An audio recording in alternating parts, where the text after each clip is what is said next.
basically the makeup of this particular presentation is we're first going to look at the legend of the Trojan War, because that's all we had at the beginning, and for a long time, up and through the 1800s, many scholars believed, most scholars believed, it was just a fable, it was just a story, a legend, there was a myth, it never happened.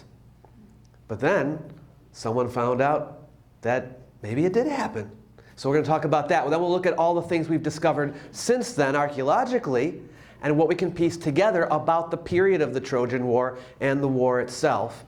And then we'll return to the legend afterwards, and I want to talk a little bit about what we can learn historically from the legend, even though a lot of it isn't true.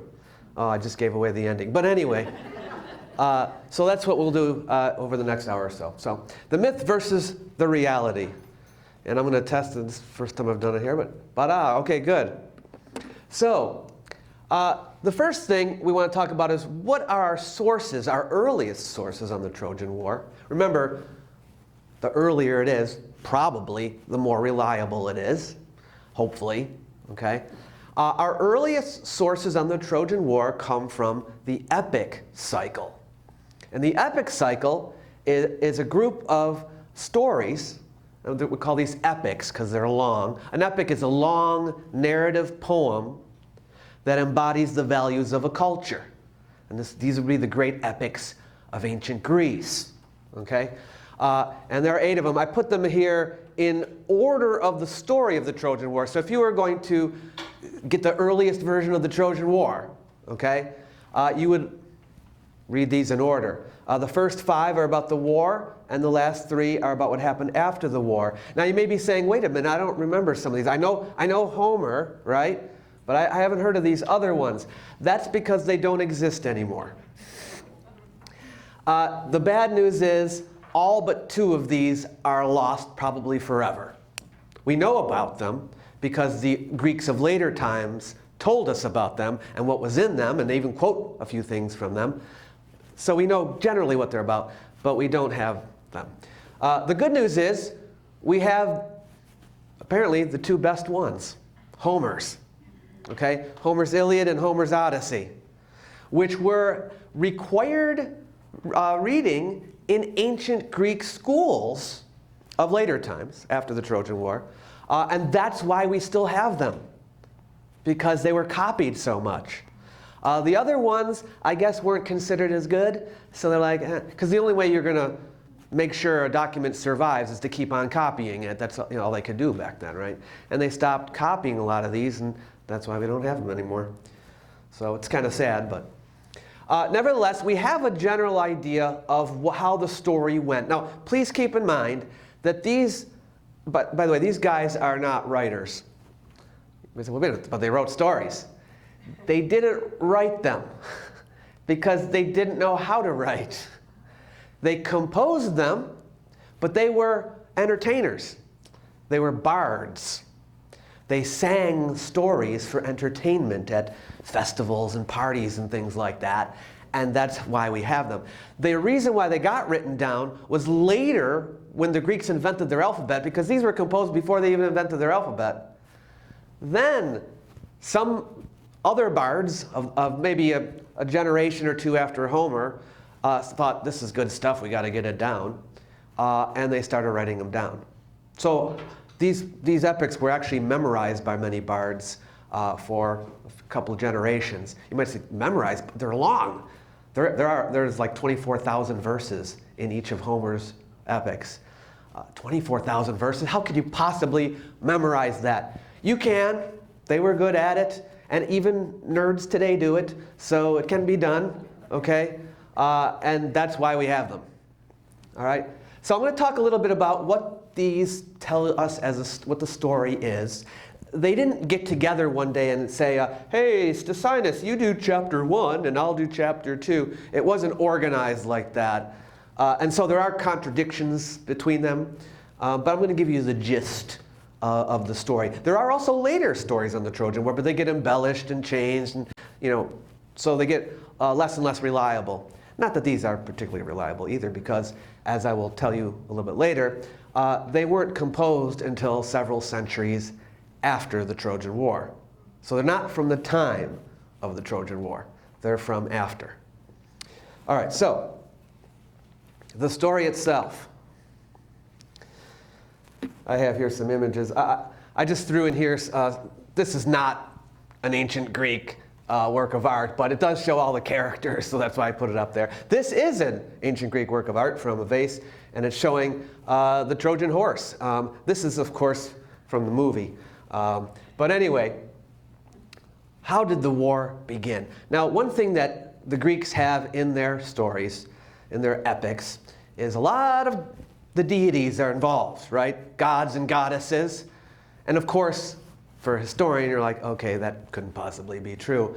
But that they're very much involved in the story, so I tell you the story knowing full well that, you know, the supernatural element is a big part of it. So, by the way, the movie took out all the gods and goddesses, you know, the Brad Pitt movie, to try to make it more realistic. But actually, it's not realistic either, because they totally inflate the size of the armies, and they make it larger than life. It probably would have been, the real Trojan War would have been a smaller scale affair. But anyway, I'm going off on a tangent there. Okay, so how did the war begin? We start the story with the king and the queen of Troy, Priam and Hecuba. And they have a son named Hector, and they have a daughter named Cassandra, who's a prophetess. And they just had a beautiful bouncing baby boy. In some versions of the story, he's called Paris. In other versions, he's called Alexander. But Paris will call him. And they get a prophecy, Cassandra tells them, that this baby will lead to the downfall of Troy. He must be gotten rid of. You can't have this baby. He will destroy this city. So they do what a lot of the ancient Greeks did in the myths. When you want to get rid of a baby, you can't kill the baby, because then you'll be cursed by what you have done. You'll contaminate yourself. So you must get rid of it another way. So the common way of doing this in the stories anyway is just to leave it out in the middle of nowhere. So you go out in the wilderness and you leave the baby out there, and then you leave and you're like, well, if it dies when I'm not there, then it doesn't count, you know. So they leave the baby out there. But as these stories always go, a kindly shepherd finds the baby and takes him in as his own baby and raises the baby, and never telling him who he is, of course. And Paris grows up, and he becomes a fine, strapping young lad. Okay? Now we'll come back to him in a minute. Meanwhile, among the gods, there's a new marriage taking place, and there's going to be a big wedding feast. And the marriage is between a goddess, a lesser goddess. She's like a nymph. Her name is Thetis, and she's getting married to a mortal man, Pylos, and they're going to have a big party. And they invite all the gods and the goddesses, and they decide not to invite one of the goddesses, Eris, the goddess of strife, because you know, why would you want the goddess of strife at your wedding, right? So they don't invite her, but she gets upset, and so she's going to go in there uninvited and cause strife. So what happens is she brings in a gift. And in one version, it's like a golden apple. And she says it is for the fairest. It sounds like Snow White. But it's for the fairest of all the goddesses. But she doesn't say who. So then all the goddesses are like, well, that's obviously me. You know, and they're like, no, it isn't. It's mine. You know, and they start fighting over it and everything. And there are three goddesses in particular that are vying for this apple. And that is Zeus's wife, Hera, and his two daughters, Athena and Aphrodite. And they go to Zeus and they're like, you know, honey, your father, which one of us is the most beautiful? And he's like, I don't want to have anything to do with this. So anyway, what happens is he decides to go find an unsuspecting mortal on the earth to do the judging of the beauty contest. So who does he go down there to find? Paris. Okay? So he finds Paris and puts him up to the task. So before Paris makes his decision, each of the goddesses visits him and tries to bribe him. So Hera comes to him and says, you know, if you pick me, I will make you the most powerful man in the world. And he's like, ooh, that sounds pretty good, you know. And then Athena comes to visit him. She says, if you choose me, I will make you the wisest man in the world. No one will be smarter than you. That sounds pretty good too. And then Aphrodite visits him and says, if you choose me, I will give you the most beautiful woman in the world. And typical guy, he's like, I'll take that one. And he chooses Aphrodite, right? So who is the most beautiful woman in the world? Do you know? Aphrodite. No, she's a goddess. We're talking about a human woman. Helen, yes. Helen just so happens to already be married. Okay, she's married to a king in Greece, the king of Sparta, named Menelaus. Okay, so obviously there's a problem here. Okay, so little background on Helen. Helen, when she was single, all the Greek kings, every city has a different king, you know, in Greece. All the Greek kings, they wanted her because she's the most beautiful woman in the world, and they were fighting over her. But she finally ends up with Menelaus, and her father makes the other kings take a vow that they will not interfere with that marriage and not try to steal her away. And any one of them or anybody that tries to steal her away, they have to prevent that. So this is going to set up the war here. So very important. So anyway, Paris decides he's going to go to Troy, to the city, to compete in some athletic games that the king was having, not knowing that he's the king's son. And he wins. He's like the greatest of all the athletes. And when they're awarding his prize and all that, it comes to light that he is in fact the king and queen's son.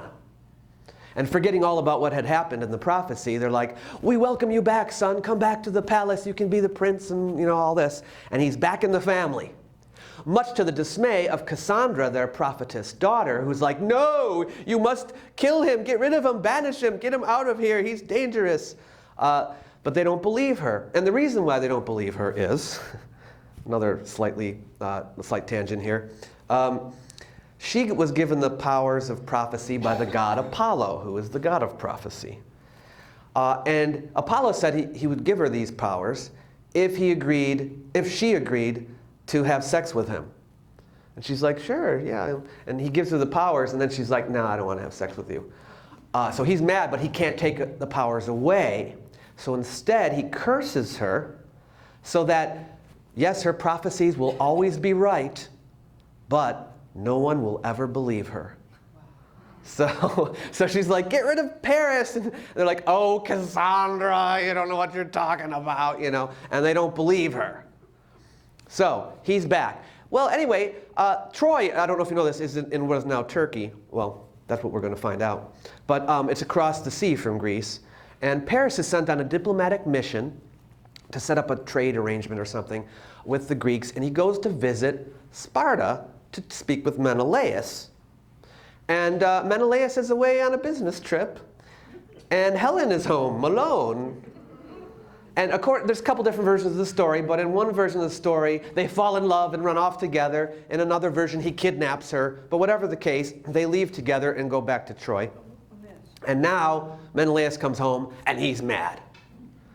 So he tells his brother Agamemnon, who is the king of, well, in some versions, he's the king of Mycenae. Others, he's the king of Argos. They're kind of in the same area.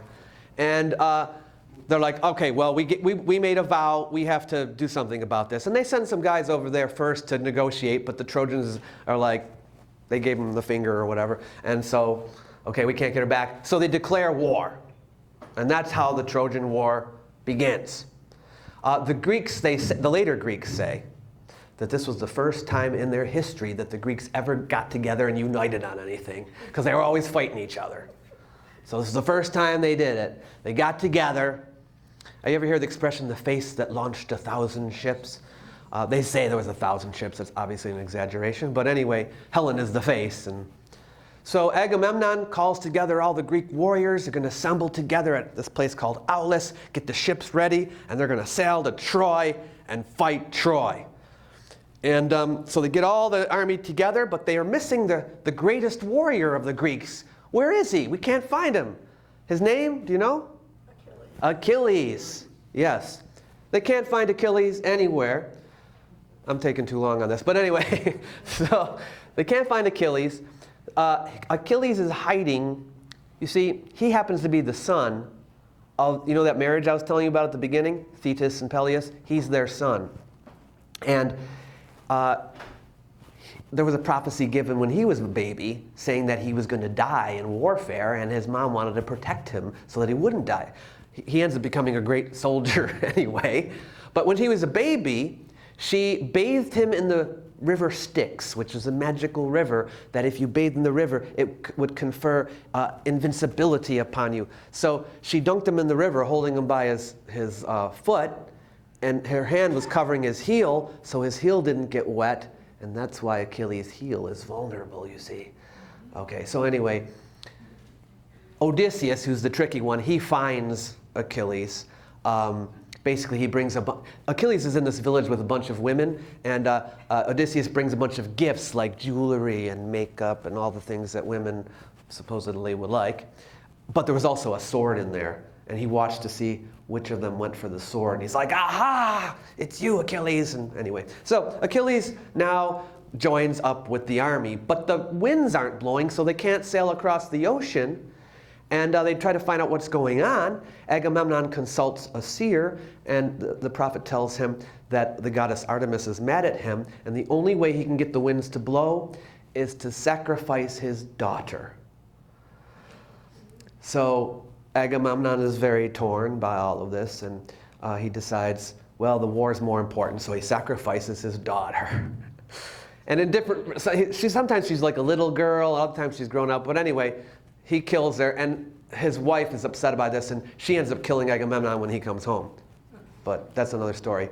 Anyway, so the winds blow, and off they go to fight the Trojan War.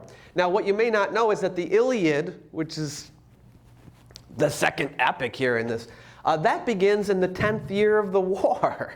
And the Greeks are no closer to winning it than they were before. They can't seem to break into the city. They're having a terrible time. And Achilles is the hero of the Iliad. Every epic has a hero, and Achilles is the featured hero in the Iliad. But in the story, because they can't get into Troy, they decide to attack a nearby city, which is weaker, which is an ally of Troy. And when they attack that city and take it, they're successful in this, they take all the spoils, all the loot, and the two daughters of the king of that city, also as booty, no pun intended. But in those days, basically, that's what they're there for. So in other words, those daughters are war prizes, and those soldiers can do with them what they want. Agamemnon awards the eldest daughter to himself, and the younger one to Achilles as his war prize. So later, Achilles, Agamemnon, is told by Apollo that he cannot have that first daughter because she's a prophetess, and he will curse him if he does. So he has to give her up, and he takes Achilles' woman away from him. And Achilles is so upset, he says, I'm not fighting in this war anymore. And he goes into his tent and, I'm not fighting. And he even prays that the Greeks lose, and they start losing. And he only enters back into the war because his best buddy Patroclus gets killed, and so that gets him back into the war. And then he kills Hector, Paris' brother, because Hector's the one who killed Patroclus. And then starts dragging his body around the beach off the back of his chariot just to humiliate him. And then Priam, the king, comes out and asks for his son's body. And anyway, that's pretty much where the Iliad ends. The Iliad is just one small piece of the war. It doesn't have the beginning of the war, and it doesn't have the end of the war. It's just that one piece. But I told you the story because I'm going to come back to Achilles and why it's important later. Anyway, the end of the war, you probably know the story of the horse and all that. That was Odysseus' idea to sneak the Greeks into there and get into the city and all that. And so Troy ends up falling, as you know. I'm not going to go over all that too. So that's the legend. Okay? Now, for a long time, scholars were of the opinion, it's just a story. They actually, up until the 1800s, they didn't even have any archaeological evidence that the Greeks or Trojans existed in this period. We're talking in the period, well, the Trojan War, they dated to about 1200 BC, so right around there. But there was nothing there that they knew of. at this time, until you get to a fellow by the name of Heinrich Schliemann. And that's him right there. He was a German-American amateur archaeologist. Most archaeologists actually were amateurs in those days, but he was very amateur. He believed it was true, and he wanted to prove it. And he was going to go to Turkey and try to find Troy and prove it, and also to Greece and see if he could prove that any of that was true. And by the way, with regard to the stuff that he finds, he doesn't, most archaeologists did this, but everything that he found, he connected to the legend. Like, oh, this belonged to, Achilles and stuff like that, whenever he finds something, which obviously we don't believe anymore. But the important point is, he discovered Troy. He found the city of Troy using clues, by the way, in Homer's works. He brought them around with him, trying to find it, and he found it. So Hisarlik is the name of the site here in Troy, here where he found it, right here in Turkey. He had a lot of difficulty in finding it because the mound. By the way, mounds are where you go because a lot of ancient cities are on mounds. Well, you probably know that even from local archaeology, but you try to find mounds. And there was a mound there. And half the mound was owned by one guy, and the other half of the mound was owned by another guy. So he first got permission to excavate on one side, and didn't find anything. And then a few years later, he then got the permission to go on the other side, and that's when he started finding things. Okay, so, but it was right here at Troy. And the reason why I have 7a up there is because, well, I'll show you. Well, I'll show you the 7a in a minute. This is showing you, on the upper left, you have the archaeological layers on the site of Troy. Well, okay, this shows you. Troy 1, Troy 2, not all of them are up here, but this is where the major remains are. And the reason it's like that is because as a city exists for many centuries, okay, and buildings crumble, new buildings are built, they just keep building right on top of the last city. That's why in archaeology, the deeper you go down, the older it is, right? There's different layers. So Schliemann was able to figure out, or he hypothesized, that one of the levels would be the Troy that was there at the time of the Trojan War, and that was level 7, 7a to be precise. And he found evidence in level 7a of warfare. Burnt buildings and bodies, dead bodies and things like that. There's some kind of conflagration there, and it showed that there was a major war that took place, and Troy was destroyed in that period. It would be rebuilt after that, but it was destroyed in that period. But you should know, while he found all kinds of different treasures and great things there, okay, and we'll look at a few things on the slides coming up, he did not find anything that showed that it was the Greeks who did it, okay? Nevertheless, historians today believe that he's probably right that is the Trojan War. It may not have played out like the legend says, okay? That is probably Trojan War, and maybe it probably was the Greeks. It's just, it's a theory out there. It's not proven beyond the shadow of a doubt. But generally speaking, most history books will tell you, yeah, there was a Trojan War. Level 7a of Troy is probably the level. It's all probabilities, no certainties.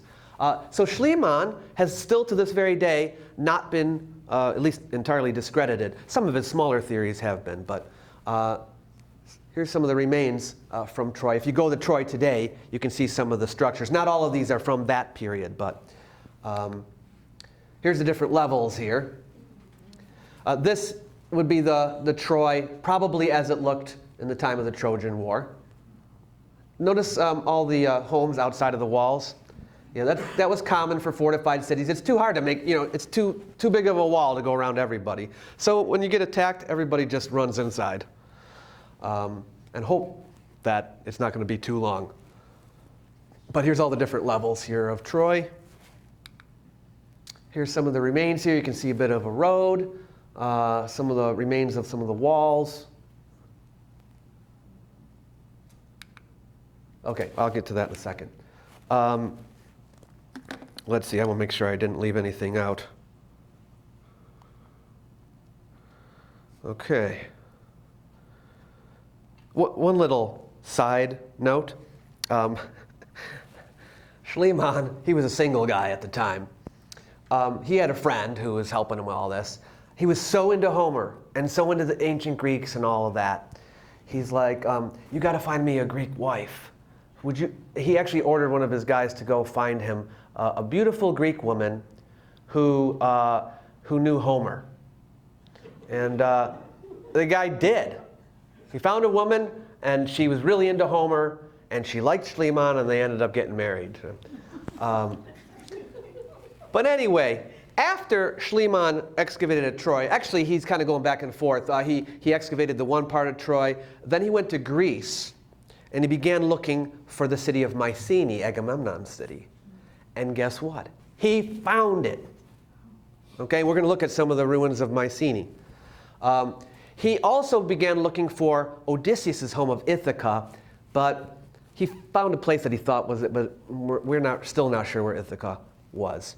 So that one was not a success. But Mycenae he did find, thus establishing that there were Greeks in Greece at the time of the Trojan War. And since his discovery at Mycenae, other cities have been found around Greece from the same time period. Oh, maybe 1.5 to 2 dozen cities, maybe a dozen and a half cities have been found. And so now we're just like, yeah. By the way, if you've ever heard the expression, the Mycenaeans, it's referring to the Greeks of this period. The Greeks of this period did not call themselves Mycenaeans. They didn't even call themselves Greeks, by the way. They probably called themselves Achaeans or something like that. But the reason why we call them Mycenaeans is because in archaeology, the first place that you find the evidence of a new culture, that becomes your type site, and the first place in Greece was Mycenae, which Schliemann found. So then every other site is named after that first site. Oh, that's Mycenaean, and that's Mycenaean, and that's why we tend to call them the Mycenaean Greeks. But anyway, so now let's talk about some of the discoveries since Schliemann.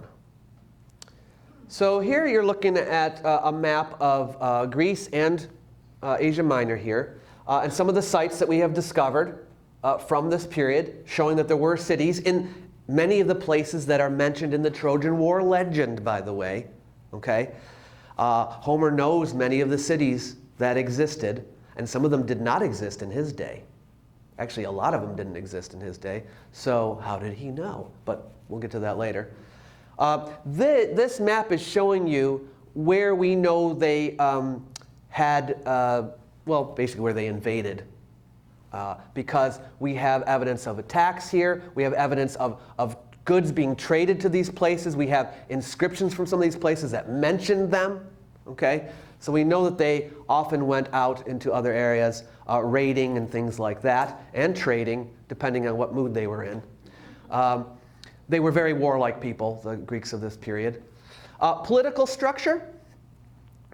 From what we can tell, the kings of the various cities were very powerful, and they were warlords. They were primarily warriors, and the cities were ruled by these warrior aristocracies.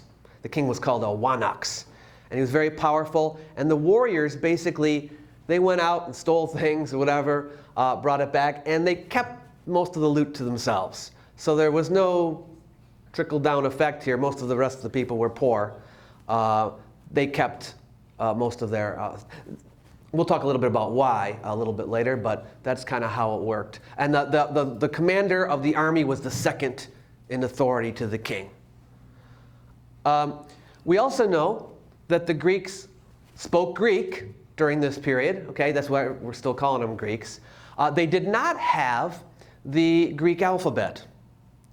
However, in the Mycenaean period, the Greeks did write. They just didn't write the way we're familiar with.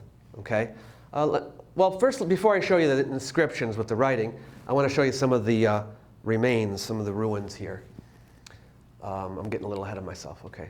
Those are the cities that we've discovered over there in Greece. See all those black dots? Those are all sites from the Mycenaean period. You can, of course, see where Troy is up there. This is the city of Mycenae, the remains of it here. And I got a chance to go there, so I took this picture just for you. I did not take this photo, obviously, but this is an aerial view of the same site, showing you, basically you just got the bottoms of the walls and things like that. But here's the entrance to the city right here. And then here's us going up to the entrance. Okay? It's not that large of a gate, actually, when you think about it, the main city gate, but that's it. It would have had big wooden doors. You can see it again there on the upper left. When you go in through the gate, you'll see off to the right this circle here. It's a graveyard, a grave circle they call it, and it has these shaft graves. It's kind of an interesting economic way of burying people. It's where the warriors were buried. They just dig a deep shaft into the earth, and they put a body on the bottom, then they put some dirt on top, and another body on top of that, and then some more dirt, and then another body, and so forth, until they fill it up. But Schliemann found all kinds of great treasures in there, including a golden mask, which he called the Mask of Agamemnon, but it didn't have Agamemnon's name on it or anything. Yeah, so here's some reconstructions of parts of the palace at Mycenae. There was a palace there. There's me at the gate. We call it the Lion Gate because there's a couple of lions up there. They loved lions in Mycenaean times and hunted them frequently because we see all kinds of art with them hunting lions. Yes, they had lions in Greece at the time, but they, I guess, hunted them to extinction. There is a wall there. It looks like it's going to fall down, but actually it's been standing there for, thousands of years. This is the grave circle again. This is a later tomb, what's left of it. It would have been very tall. I'll show you another one like it, which is in better condition. There's another wall of the city, a back gate. Those are some students that went on the trip. And I don't know if you can see me in here, but that's me. This was pitch black. It's only the flash on the camera that lit this up. This is a tunnel that leads from inside the city to out of the city. It's a secret tunnel that when the city was under siege, you could bring in supplies. And we weren't actually allowed down there, but I snuck down there. I was too afraid to go any further, though. And then outside the city is this major tomb. We call this a tholos tomb. It's shaped like this, although it's under the hill, but shaped like a beehive. And that's the door, this door right here. So a person's like very small here. And you walk in, and look, here's the door here. And if you go inside, looks like this. Wow. Yeah. This was just a tomb for one man, okay? We don't know who because it was robbed in antiquity and there's nothing left in it. But yeah, there's a little side chamber where the sarcophagus was. Nothing's there anymore. Schliemann didn't know this was a tomb. He called it the treasury of Atreus. He's another character in the story, but it wasn't a treasury. And here you can see a little bit more of it. That little door there leads to the chamber where the sarcophagus was. And here we have some remains of Pylos, which is another city that was found. I didn't go there. These are not my pictures. This is the remains of the palace. All the cities in Mycenae, in Mycenaean Greece, have this palace with a large room like this, with the remnants of a large meeting table or something like that there. They all have that. The room's called a megaron, and they all have that. It must be where the warriors sat around together and made big decisions. That's an artist's reconstruction of the city of Tiryns, another city. All of them were heavily fortified, so it showed that they fought a lot with each other. Okay? Very common. And then here's some other artifacts we discovered. Artwork. Now the art's great because it tells you what people look like, right? So you can see the long dark hair, the clothing styles, and so forth. More lion imagery. That's a mug. Okay. You can see a guy lassoing a bull or something on that golden cup over there. But this is what the Mycenaeans looked like. That's why art's great. Here's the Mask of Agamemnon, as Schliemann called it. We've got some bronze swords. This is Bronze Age, so everything's bronze. That's an artist's drawing of what one of their chariots looked like. And that is an actual bronze suit of armor from the period. Isn't that cool? With a helmet that's made out of boar's tusks. Yeah. And here's a carved head of a soldier, carved out of boar's tusks, by the way, or a boar's tusk. And there's some more daggers,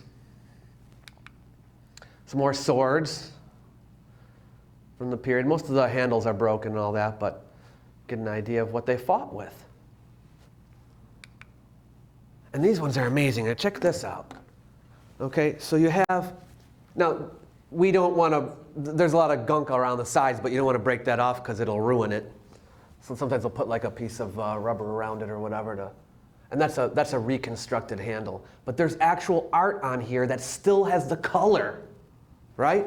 So you've got a lion hunt going on here. There's some lions over here. There's a bird hunt going on over there.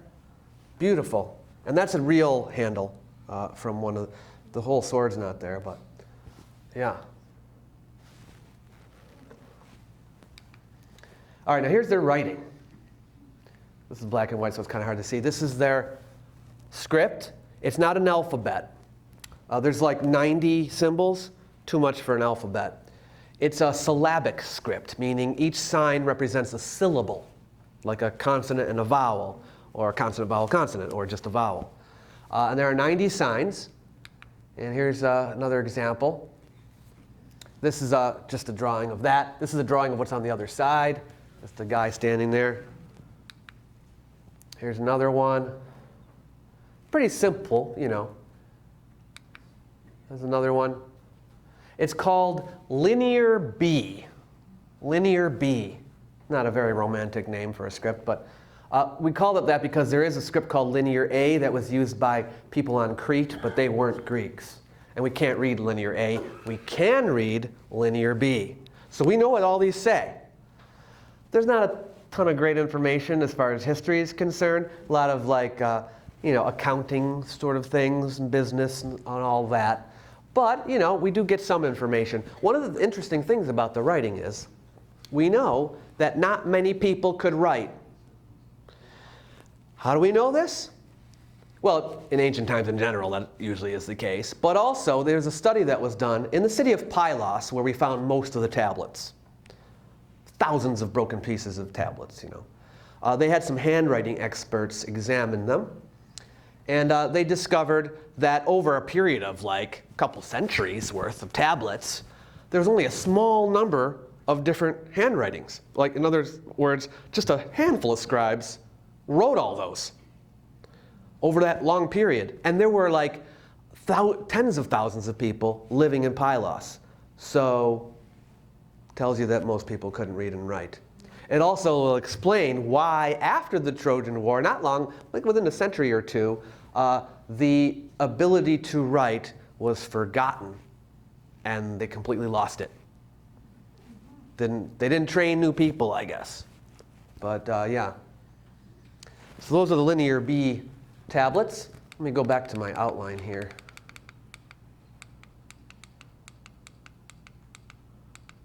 What was next? Religion. We can learn a little bit about their religion from the remains and from the Linear B tablets. One interesting thing is that the Linear B tablets have names of gods sometimes written on them. Now we know the gods of later Greece, the Olympian gods and Zeus and all of those. Who's in the Linear B tablets? The same Greek gods.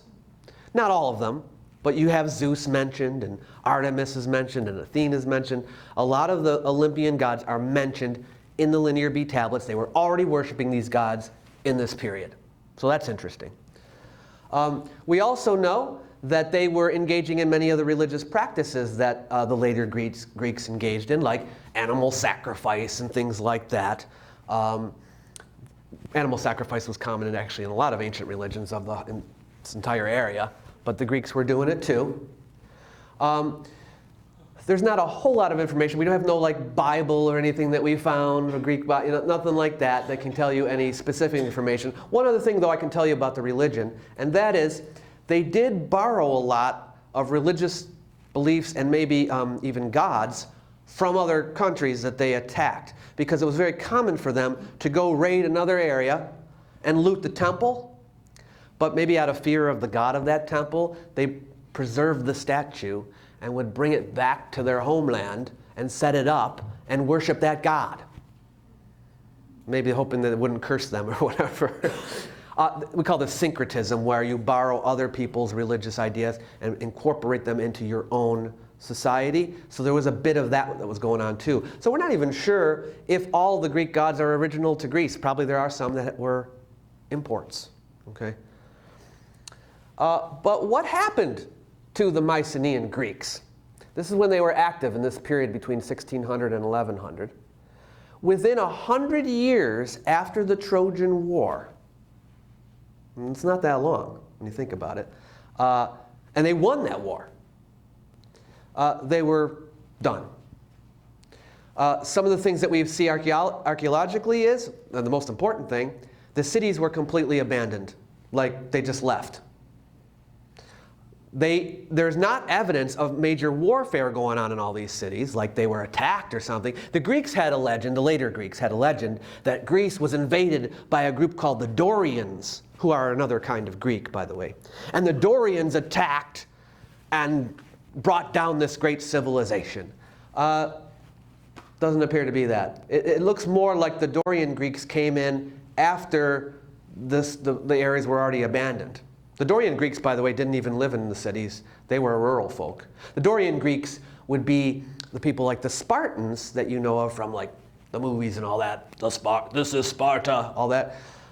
Sparta existed in Menelaus' time, but it wasn't that Sparta.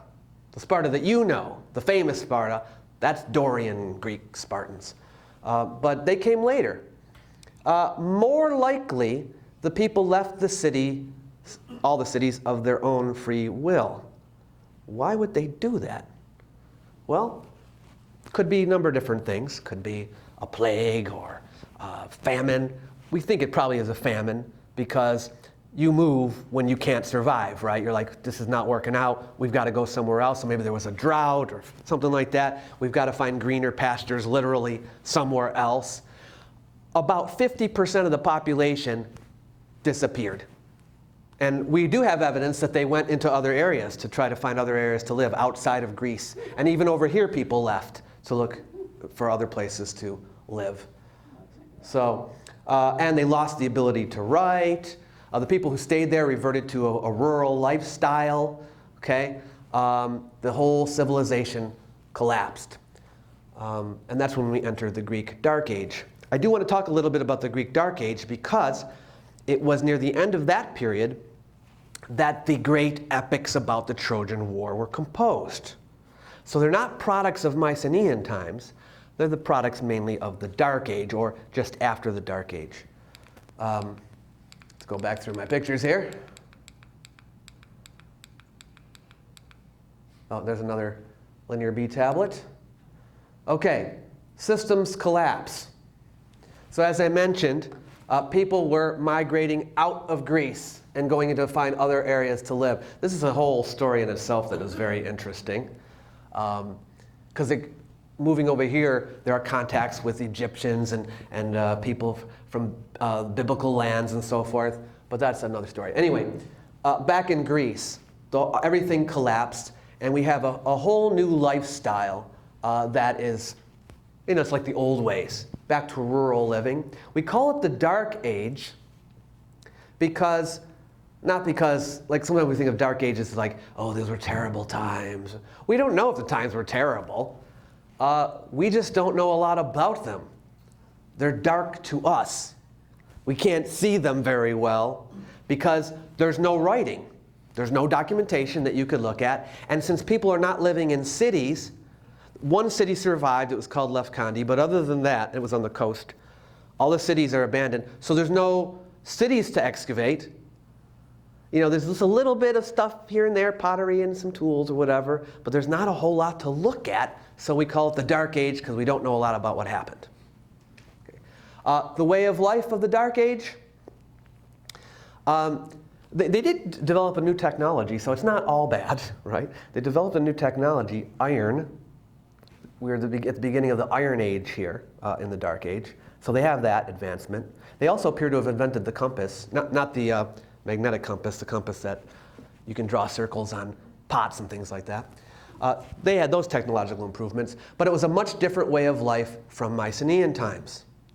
And in Homer's stories, we see more of a reflection of that period than we do Mycenaean times, and that's why some things in it are wrong. So let's talk a little bit about Homer here. Homeric society, okay? Homer is our major source for the Dark Age. And even though he's at the tail end of the Dark Age, we use him for the Dark Age because the things that he preserves in his songs are old traditional tales that they've been singing for years. It's not just all him. He didn't come up with all that. There may be a little bit of creativity there. We don't even know if there really was a Homer for that matter. But the stuff in it, mainly from the Dark Age. Bards. During the Dark Age, this is when bards became popular. The singer, the entertainer, right? He comes in playing his kitharis. It's an old stringed instrument. It's before the Greeks had the lyre. They were using the kitharis. And he would sing, not he, but the bards would sing tales to entertain people at gatherings and so forth. And they were short stories usually, not long epics like we saw in the epic cycle originally. The bards, by the way, all used the same meter, the same rhythm in their stories. We call it dactylic hexameter. You know how Shakespeare wrote an iambic pentameter? This is dactylic hexameter. It's the style of the bards. A dactyl is the main unit of rhythm. It goes one long syllable followed by two short ones. Boom, boom, boom. That's a dactyl. And hexameter means there's 6 of those in a line of verse. Boom, boom, boom, boom, boom, boom, boom, boom, boom, boom, boom, boom, boom, boom, boom, boom, boom. Anyway, guess what? We don't know what the music was. Can't reconstruct the music. We only know the rhythm. So, could have been a great melody. Who knows? Maybe they all sang the same melody. Nobody knows. But anyway, dactylic hexameter. So, these bards are telling these stories of the Trojan War, right? Now, I don't know if you know this, you probably do, that it's easier to preserve accurately information when it's in song form. Like when you want to memorize something as a little kid, you always learned it as a song. Your ABCs, it was a song, okay? 30 days has September, April, June, and November. You know, all that kind of stuff. You learn it as a little ditty. I don't know if you've ever, sometimes in school, you know, they play a little game of telephone. I don't know if you've ever heard of this, where you whisper something to one person and then they pass on that information to each person, and then you see, go down to the end of the room and you see how it changes a lot, right?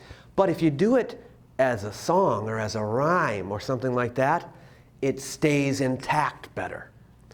That's why Homer's stories have more in them, have some things in them about the Trojan War that are right.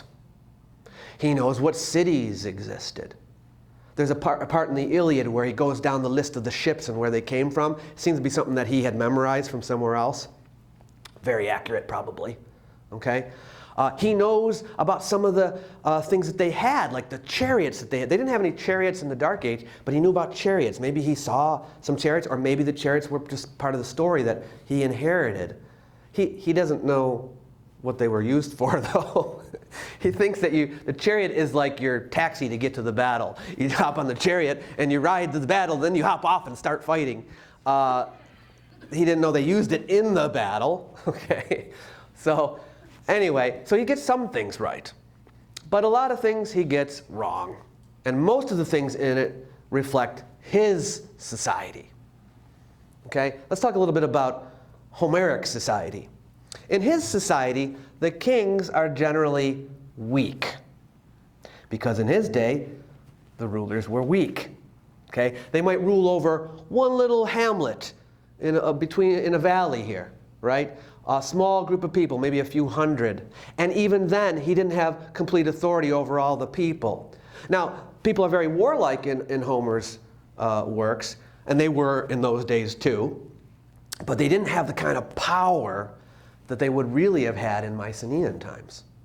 So the political setup there, the way he understands it, it's different. It's more reflective of his own day. but you can use it as a historical source for his time. And he doesn't even know people wrote in Mycenaean times. So in Homer's works, nobody writes or reads. But they did in the Trojan War times. He just doesn't know that. Okay? So that's kind of, so the community was called a demos. In Homer it's called a demos, where we get the word democracy. It's the people. That's the basic unit of the various communities that existed. That's not really how it was organized in Mycenaean times. This is, by the way, a typical house from the Dark Age. The kinds of houses you would see in Homer. This is a vase from a museum in Athens. I took a shot of this because it's from around Homer's time. Notice the artwork, not that great. Almost like stick figures. Still not yet to that point where the Greek art really excels. And that's a bust of Homer from later, but no one knows what he looked like, or even if he really existed, but they say he was blind. But it's a common Greek motif where the blind man sees more than the seeing man, right? All right, I'm running out of time. I want to talk about the social values and ethics in the poems. Telling you about the values of Homer's day, but also probably similar to the values in Mycenaean times too. Values don't change overnight, okay? These are traditional values. Just give you a couple examples. In Homer's society, death is right on everybody's doorstep all the time, right? You could die from illness, or you could die from a natural disaster. People die from those things all the time. But more often than not, you probably get killed, okay? Like raiders would come through your village and massacre everybody and steal stuff. It happened all the time. And everybody was scared all the time about that. And nowhere in any of his stories, well, in either of his stories, does anyone ever say something like, can't we all just get along and love one another and have peace? That's not how they think. It's not even in the cards. It's not even a possibility. So the emphasis is on the male warrior. They put the male warrior on a pedestal because he can protect you. Your warriors are they're saving your lives, right? So everything is about them and how they are going to protect and help you. And that's why they almost worship them in their society, because they're so very important for their protection. And the greatest quality that the hero can have, it's something that's called in Greek arete. And it means, sometimes it's translated virtue, but that doesn't really tell you what it is. It means excellence, this quality that you have. But the excellence it's referring to mainly is your martial excellence, your ability on the battlefield, okay? That's what every man wants to show. I have this arete, and look at this, right? Homer's society is what anthropologists call a shame culture. Our culture they tend to categorize as a guilt culture. The difference is this. In our society, okay, we do what we do, this is not everybody, but generally speaking, we do what we do to avoid feeling guilty. We want to feel good inside about ourselves. Okay, so whenever we do anything, that's kind of one of the first things we're thinking about. You want to feel good about yourself. You can think about having a clear conscience and all that. That's why when we go to war, we've got to have a reason. You got to have a justification for the war, right? There's got to be because you got to feel good about it. You can't just say, hey, let's go to war. People aren't going to go for that, right? You got to have a clean conscience about it. In those days, they don't think like that at all. They're like, hey, want to go kill some people? They're like, yeah, let's go. You know, I mean, it was like, they didn't even consider that. Because a shame culture is a culture where you do what you do to avoid feeling shame. What matters is not what you think of yourself. What matters is what other people think of you. That's what motivates them. You know, like when they're on the battlefield, the Greek soldiers are actually competing with one another. They're not marching all together like this, you know, they don't do that. In Homer, they all like fight duels with the enemy. They're all pairing up with the enemy and fighting duels. One-on-one. Why? because they want to show their arete, right? And if you're fighting in a group, you're not going to get distinguished. You're not going to be seen as a hero. You got to fight one-on-one with the enemy, vanquish the enemy. And let's say you're really great at it, right? And you do an amazing job and you kill the enemy. And then you look around and nobody saw you. It was for nothing. In our society, we'd say, you know you did a good job. Pat yourself on the back. You know? No. Nobody saw you. It was for nothing. They'd, oh, man. Wow, nobody saw it. Okay? And they're competing with their friends. Like, oh, you think you're fighting that guy? Great. Look at me. Look, that's what I'm doing. That's how they compete with one another. And at the end of the battle, prizes are given. And this is where you get your honor, and this is the most important thing for them. You have to be honored after the battle for your great prowess. And so that's when the leader gives out the prizes to the greatest warriors. Now you can kind of understand. See, Achilles is the hero in the Iliad, and from our point of view, we're like, he's the hero. He gets mad when Agamemnon steals his war prize from him, and he doesn't want to fight. What a drama queen or whatever. But for them, you understand, that's the whole reason he's there. He's there for the honor, for the glory, and he's being humiliated in front of the other soldiers by the commander. What's the point of being there? You know, some people like to make this so it conforms more to our values, that this was a war about saving the marriage of Menelaus and Helen. It wasn't about that at all. That's not why the Greeks went. They went at it because they made a vow, and if they didn't hold to their vow, they would be shamed. They had to do it. Okay? It's not because they cared about Helen and Menelaus. Okay? So they did it for themselves. All right? And then they did it to get glory. You know in our society, when there's a great sports player, right? And they come out of the game and they're being interviewed. Oh, you did a great job. They always are modest. They're like, well, they're supposed to be. And they're like, oh, no, I couldn't have done it without my teammates. You know, they play it down. That's what we're supposed to do. In their society, they'd be like, yeah, I was awesome, wasn't I? I was so much better than him. That's how they act. Now, you might be surprised because later on in Greece, they invent democracy and all that. And they do begin to fight together. But that comes later. It's an evolution of their thought. In this period, they don't think like that. Okay. I was going to also talk about another value, but I'm out of time and I want to leave time for questions. So I'll end there. But I hope you learned a little something about the Trojan War and enjoyed it. Okay. So, I guess raise your hand if you, Smitty? Yeah, my question is, who were the Trojans? Who were they? Yeah. Were they Turks? No. The Turks don't get to Asia Minor for a long, long time. They were somewhat related to the Hittites. They were Indo-European people. So they're of the same language family as the Greeks, but a different branch. And they're not technically Hittites because they were just neighbors of the Hittites, but they were of that general branch in the Indo-European language family. That's about as far as I can narrow it down. What happened after the war? The Greeks did not conquer the city, they just looted it and left. So the Trojans will rebuild. Okay. Yeah.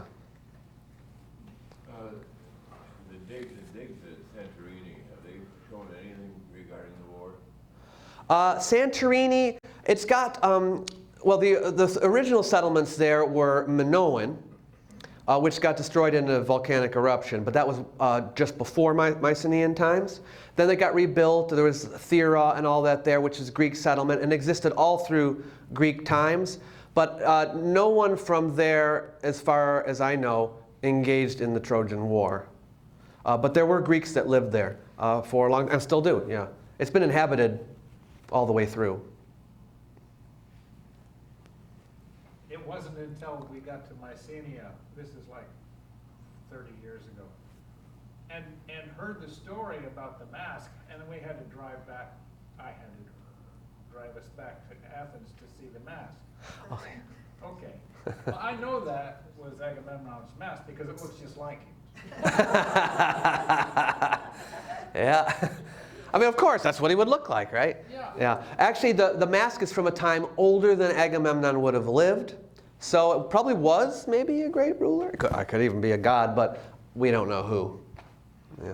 The second part of that question that I wanted to ask, I understand that Schliemann donated most of his recovered treasures, the treasure of Priam, to the Berlin Museum, I believe. Yeah, yeah. Most of the stuff goes to Europe during this period. He did pocket a lot of things too. You know, and we don't know what happened to that stuff, but yes, most of the stuff did go to museums, and they have made their way back to Greece. A lot of them. Well, not all of them, but some of them. Well, I understand during the, my question kind of relates to some of it was purported to be Schliemann's donations before World War II. Oh, I see what you're saying. I'm not sure about the history of where the artifacts were transferred and how it played into Nazi Germany and all of that. I'm not real up on that. I don't even know how, if anything was, I mean, there may have been some things that were destroyed, but I'm not sure. The material went to the Berlin Museum, Oh, okay. and you're talking about Nazi Germany and what happened at that point. So after World War II, and this is all in the Berlin Museum, all the gold, you didn't show any of the gold from Troy, all the fabulous gold objects went to the Berlin Museum. And after World War II, they were no longer in the Berlin Museum, according to the Germans. And only in the 90s, and they had disappeared. The gold from Troy disappeared. And in the 90s, Russia, the Hermitage, had an exhibition.